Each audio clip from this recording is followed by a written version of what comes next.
நலமுடன் வாழ்வோம் வளமுடன் வாழ்வோம். நீங்கள் பார்த்துட்டு இருக்கிறது மக்கள் மருத்துவ வளர்ச்சி தொலைக்காட்சி. இயற்கை மருத்துவம் மற்றும் மாற்று மருத்துவ நிபுணர் மருத்துவர் இளந்தமிழன் இப்ராஹிம் பேசுகிறேன். என்னுடைய பழைய வீடியோ புதிய வீடியோ எல்லாத்தையும் முதல் முறையாக பார்க்குறவங்க கீழே இருக்கிற தொடர்ச்சியாக பார்க்கணும்னா கீழே இருக்கிற பெல் பட்டன் பக்கத்துக்கு சப்ஸ்கிரைப் பட்டன் அழுத்துங்க. ஃபேஸ்புக் வாட்ஸ்அப்பில் மற்றவங்க ஷேர் பண்ணுங்கள்.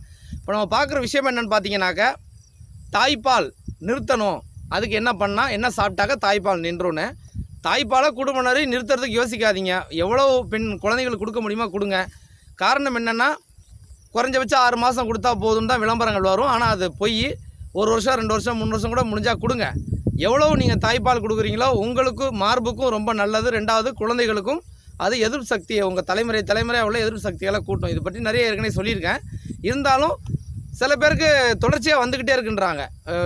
ரொம்ப வருடங்கள் ஆனாலும் குழந்தைகள் பிறந்து பால் கொடுக்குற நிறுத்தினதுக்கப்புறமே அது எங்களுக்கு அது பிரச்சனை வருது. அது என்னன்னா மாறு கட்டிக்கும், வலி வந்துடும். ஸோ இந்த மாதிரி நேரங்களில் இப்போ பாலை நிறுத்தினா தான் சரிப்படும் அப்படிங்கிற மாதிரி ஒரு சூழல். ஏன்னா தாய்ப்பால் ஊறுறதுக்கு நான் நிறைய கீரை உணவுகள் சொல்லியிருக்கேன். அப்போ இந்த மாதிரி நேரங்களில் நமக்கு கண்டிப்பாக தேவையே இல்லைன்னு ஒரு கட்டத்துலையும் வர மாதிரி இருக்குன்னு வச்சுக்கலாம். அப்போ நிறுத்தணும் இல்லையா, அதுக்கான ஒரு சின்ன விஷயம் தான் இது. அகத்திக்கீரையை தொடர்ச்சியாக சாப்பிட்டுக்கிட்டே வரவங்களுக்கு பார்த்திங்கன்னா தாய்ப்பால் ஊறுறது நின்றும். அப்போ பசலைக்கீரை சாப்பிட்டா தாய்ப்பால் ஊறும், அகத்திக்கீரை சாப்பிட்டாக்கா உங்களுக்கு வந்து தாய்ப்பால் நின்றும். அப்போ அதனால் அகத்திக்கீரை எவ்வளோ வந்து நம்ம சேர்த்துக்கிறோமோ, அப்போ பெண்கள் வந்து எவ்வளோ சாப்பிட்றாங்களோ அந்த அளவுக்கு தாய்ப்பால் சீக்கிரம் நிற்கிறதுக்கு நிறைய வாய்ப்புகள் இருக்குது. அதனால் சின்ன ஒரு குறிப்பு தான் இது. என்னோடய வீடியோ உங்களுக்கு கண்டிப்பாக பிடிச்சிருக்குன்னு நம்புகிறேன். கீழே இருக்கிற பெல் பட்டன் பக்கத்தில் இருக்க சப்ஸ்கிரைப் பட்டன் அழுத்துங்க. ஃபேஸ்புக் வாட்ஸ்அப்பில் மற்றவங்களுக்கு ஷேர் பண்ணுங்கள்.